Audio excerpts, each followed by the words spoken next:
Assalamualaikum warahmatullahi wabarakatuh. Selamat datang di KOKMP, Komunitas Kajian Ilmu Manajemen Pendidikan. Saya Marshafa Nabila Nisa, angkatan 2020. Pada video kali ini saya akan menyampaikan materi tentang segmentasi pasar. Selamat menyaksikan. Yang dibahas yang pertama, definisi.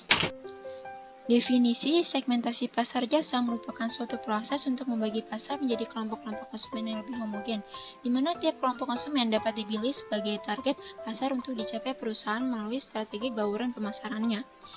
Kemudian yang kedua yang dibahas adalah tingkat segmentasi. Yang pertama, pemasaran segmen.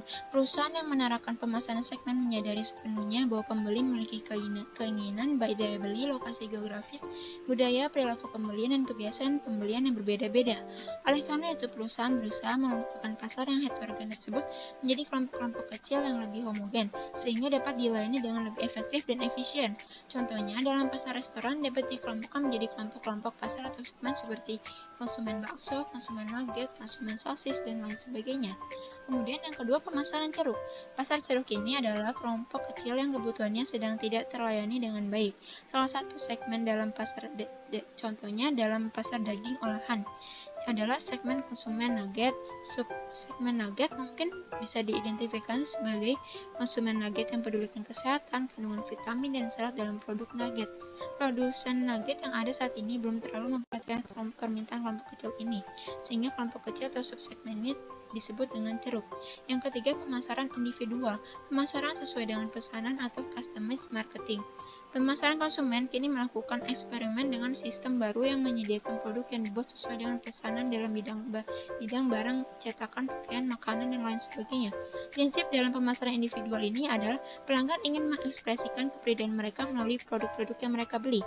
Dalam pemasaran individual, pelanggan dapat berpartisipasi secara efektif dalam merancang produk yang akan mereka beli atau konsumsi.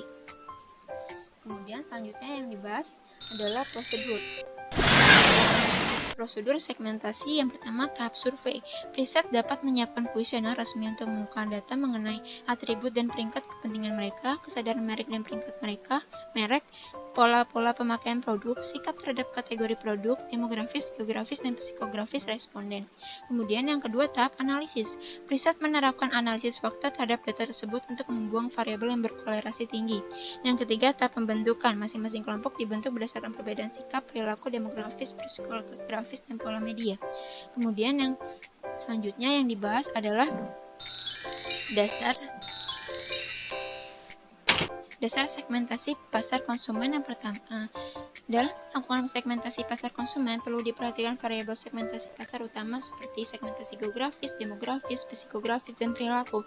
Yang pertama, segmentasi geografis mengharuskan pembagian pasar menjadi unit-unit geografis yang berbeda, seperti negara-negara bagian wilayah provinsi, kota, atau lingkungan rumah tangga. Kemudian segmentasi demografis, pasar dibagi menjadi kelompok berdasarkan variabel demografis seperti usia, ukuran keluarga, siklus hidup keluarga, jenis kelamin, penghasilan, pekerjaan, pendidikan, agama, ras, generasi, kewarganegaraan, dan kelas sosial. Yang ketiga, segmentasi psikografi. Pengguna jasa dibagi menjadi kelompok yang berbeda berdasarkan gaya hidup atau kepribadian yang akan dinilai. Yang keempat, segmentasi perilaku membagi pasar menjadi kelompok homogen dengan dasar pola penggunaan jasa, respon terhadap jasa, atau pengetahuan terhadap jasa tertentu. Kemudian, yang terakhir, persyaratan segmentasi yang efektif. Yang pertama, harus dapat diukur. Ukuran atau daya beli dan profil segmentasi harus dapat diukur. Yang kedua, segmennya harus cukup besar. Segmen cukup besar dan harus juga cukup menguntungkan untuk dilayani. Kemudian, yang ketiga, harus dapat diakses. Segmen juga harus dapat dijangkau dan dilayani secara efektif dan efisien. Yang keempat, harus dapat dibedakan. Segmen-segmen secara konseptual dapat dikelompokkan dan memberikan respon yang berbeda terhadap elemen dan program bauran pemasaran yang berbeda. Kemudian, yang kelima, dapat diambil tindakan. Program-program yang efektif dapat dirumuskan untuk menarik dan melayani segmen-segmen tersebut.